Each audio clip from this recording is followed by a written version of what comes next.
So what advice do we give that is simple and actionable for Jennifer or Judith or Dave, who's listening to this now? They are, 40 years old potentially. They have a 9-to-5 job. They're very busy. Maybe they have some kids to feed at the same time.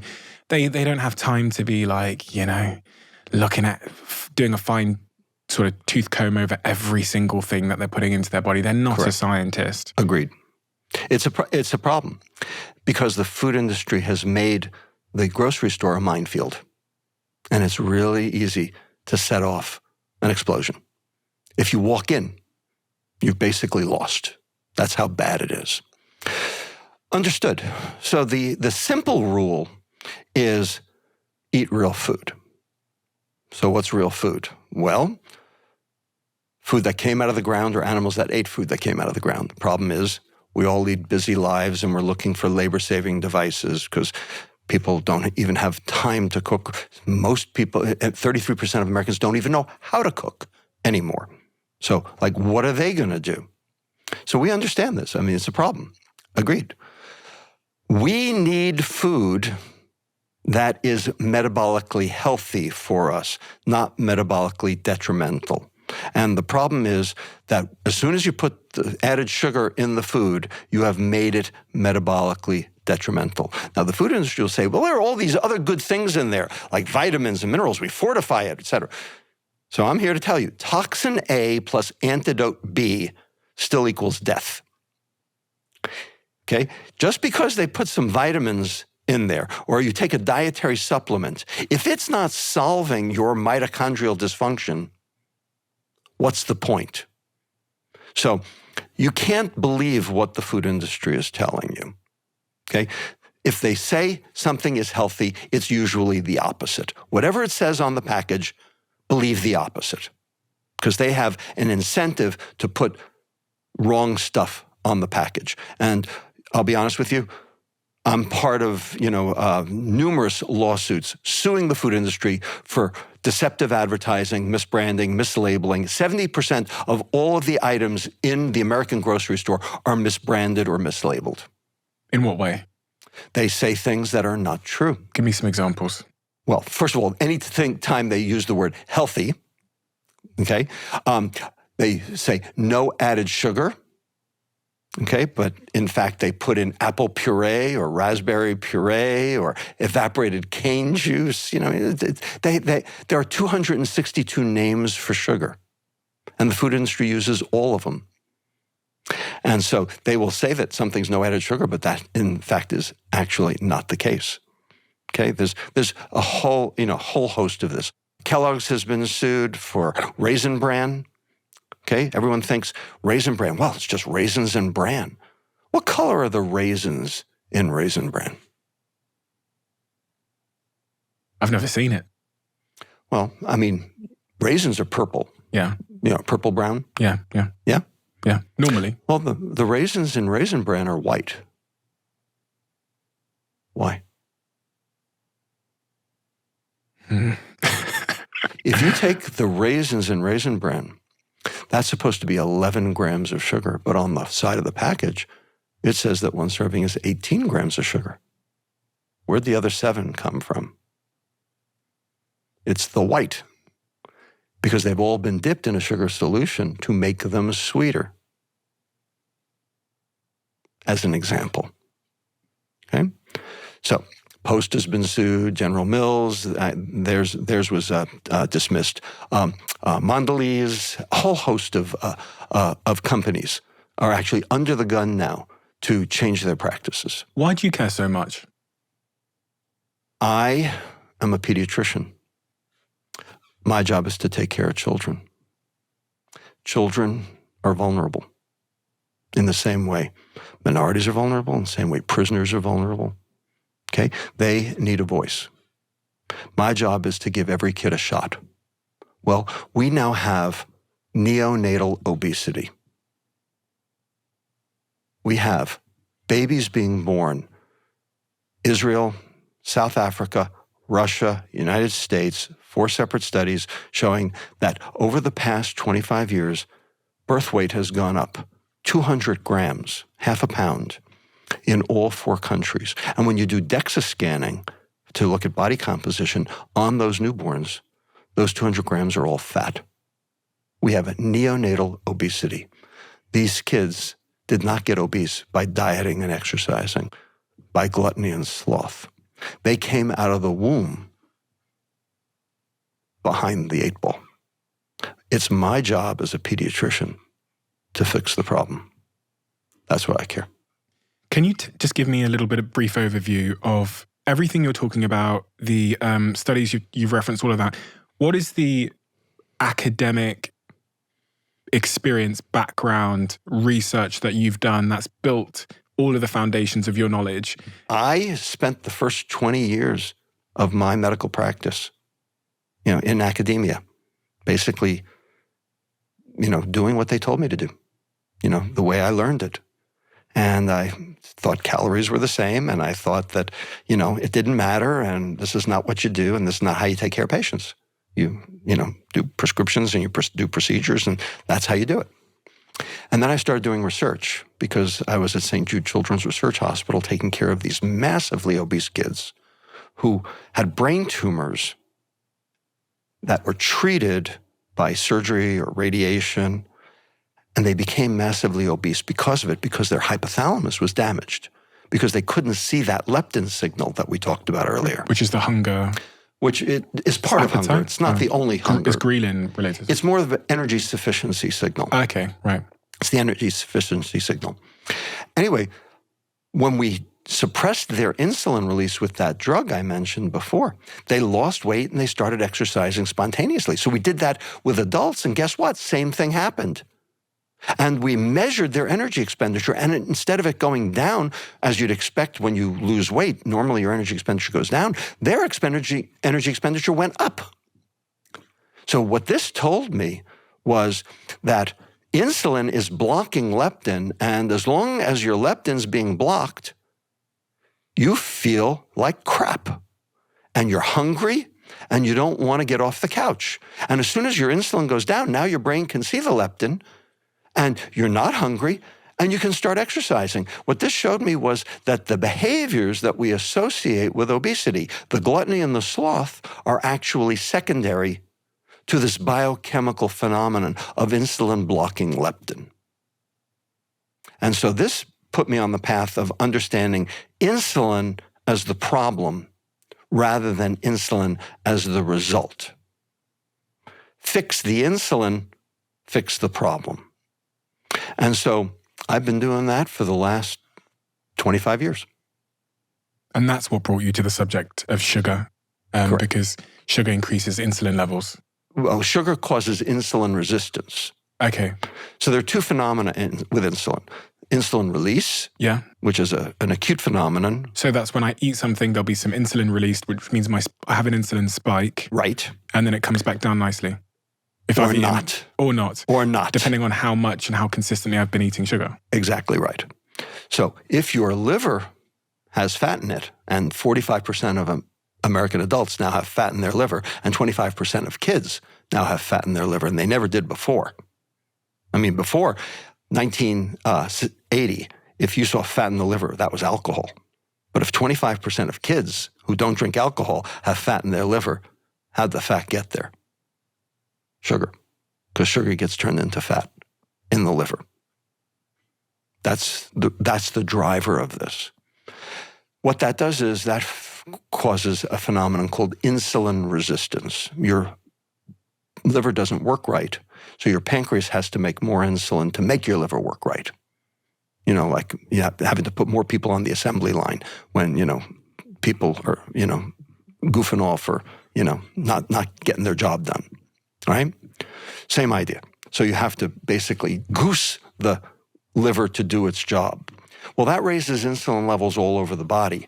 And once that happens, now you're taking energy from your bloodstream and putting it in fat cells for storage.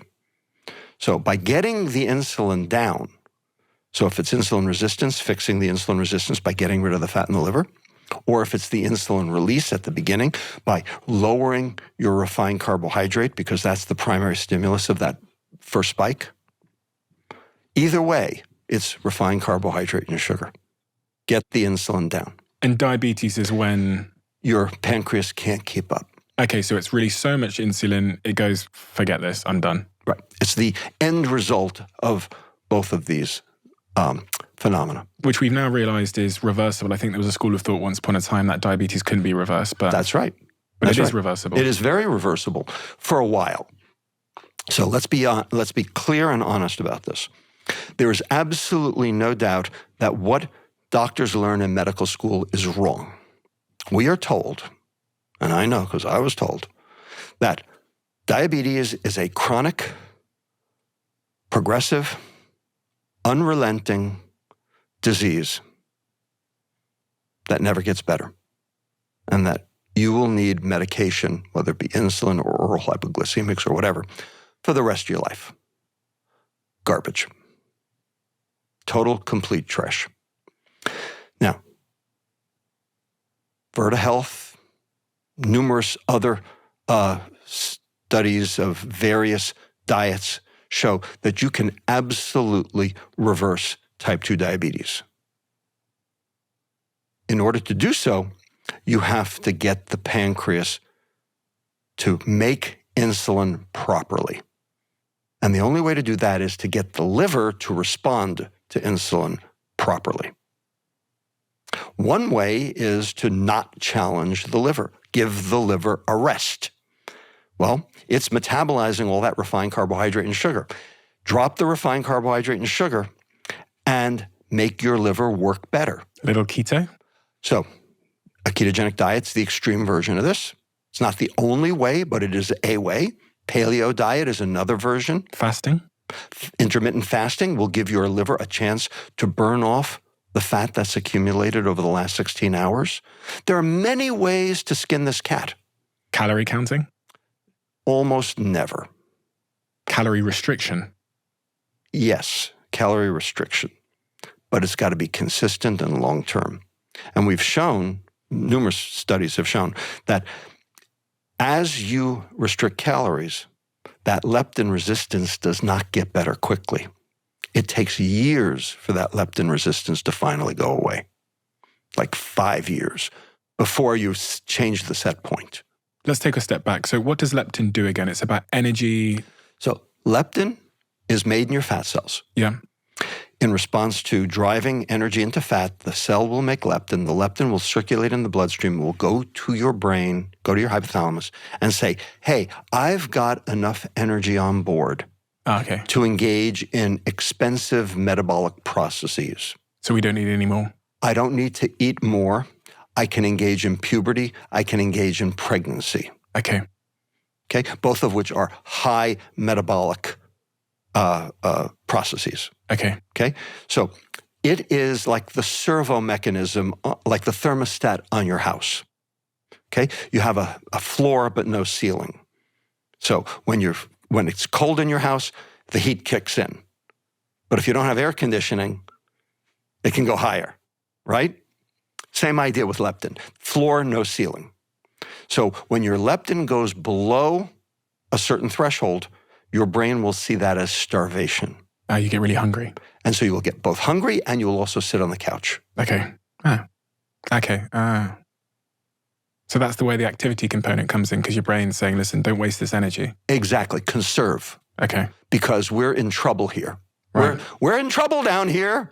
Okay. So eat more and don't move. That's the biochemistry that drives the behavior. Why don't they have leptin injections? Well, they do. Oh, really? But it turns out it doesn't work in leptin resistance because the problem is not that you're missing leptin. The problem is you have too much leptin. Okay, it's just not working. So adding more leptin is like throwing kerosene on the fire. The receptor sites have stopped. Receptor sites are not there. Okay. Either they've been downregulated or they're being blocked, one or the other. If insulin blocks it, okay, or they can be downregulated too, both. Now, if you're leptin deficient, and there are 14 patients with leptin deficiency, and quite a few of them, by the way, are in the UK of the 14. And Sadaf Faruqi and Steve O'Reilly at Addenbrooke's Hospital in Cambridge are the people who've done the most work on leptin deficiency. If you take a patient who's leptin deficient, they basically start gaining weight as soon as they're born. By age 6 months, they're already massively obese. By the age of 3, they can't even fit through the door. Okay, they eat everything in sight, and they don't move. You give them a shot of leptin because they're deficient. You're replacing what's missing, and they slim down like that. They're genetically leptin deficient. They're genetically leptin deficient. They have a mutation in their leptin gene. So obesity could be genetic in some very, very small cases. Very small number of patients. It is genetic, but that's not what's going on in the rest of the population. So yes, is obesity genetic for a small fraction? Sure. We have leptin deficiency, we have leptin receptor deficiency, we have PC1 deficiency, we have melanocortin-4 receptor deficiency, we have SIM1 deficiency. There are a whole host of different genes, and nobody has them. Nobody has them, all right? Like 14 people have them. It's very rare for the reason for general garden variety obesity out in the world to be due to a genetic problem. This is an environmental problem. In your book, you talk about environmental obesogens. I've never heard that term before. What does it mean? So, obesogens are chemicals in the environment that actually drive weight gain. They cause the differentiation of fat cells, or they cause the growth of fat cells. Now, fat cells are complex, okay? You have a certain number, but you can increase that number, especially early on in life. There's a critical period before age 2 where you can actually increase the fat cell number. And once a fat cell is developed, it wants to stay filled. I mean, we got to pause here just for a second, because I think most people think that when we eat food, we increase the number of fat cells we have. No, we increase the size of the fat cells we have. This was I learned this a couple of years ago, and it kind of changed the way I think about a lot of things, including liposuction. Yeah. Because with liposuction, you kind of think that you're taking away fat cells that you've added to your body through diet, but actually the fat cells stay the same. They just grow and shrink. Well, there's also a problem with liposuction as well. There are 3 fat depots, okay, and they're not the same. On the scale, they're the same because you weigh a certain amount, but from a metabolic standpoint, they are not the same. So let's take each of the fat depots separately so that your audience will understand what it is that they're actually concerned about. So the first fat depot is the obvious, what we call subcutaneous or big butt fat. Belly fat as well? No, that comes later. Oh. That's the second one. Okay, subcutaneous. Subcutaneous, big butt fat, or does this bathing suit make me look fat? So are you saying that's good or bad? It's actually good. I agree. It's protective. The more of it, the less likely that you will have metabolic disease. It is the place where your body wants to put excess energy because it's safe. Now, most of us have a certain ability to grow that fat to a certain level before it starts becoming a problem. Eventually, you can overload that subcutaneous fat where you will actually make the fat vacuole, the little pocket of fat within the fat cell, grow so much that it will actually cause the border of the vacuole to decompensate. And now you've spilled the grease into the cell. That will kill the cell, and that will cause inflammatory cells to congregate to try to clean up the grease. And then they secrete proteins called cytokines, which end up causing the metabolic dysfunction. In any case, you can overload your subcutaneous fat, but you have to work at it. So about how much fat does your subcutaneous fat have to grow before you become metabolically ill? On average, about 10 kilos, 22 pounds, some more, some less. Okay? Now let's take the second fat depot. Belly fat, visceral fat. This fat here. Everyone's worst type of fat. Well, yes, but not because of cosmetics, because of metabolism. In any case, the visceral fat, the belly fat, is that due to calories? Is that due to weight gain? That is actually due to cortisol. That's due to stress.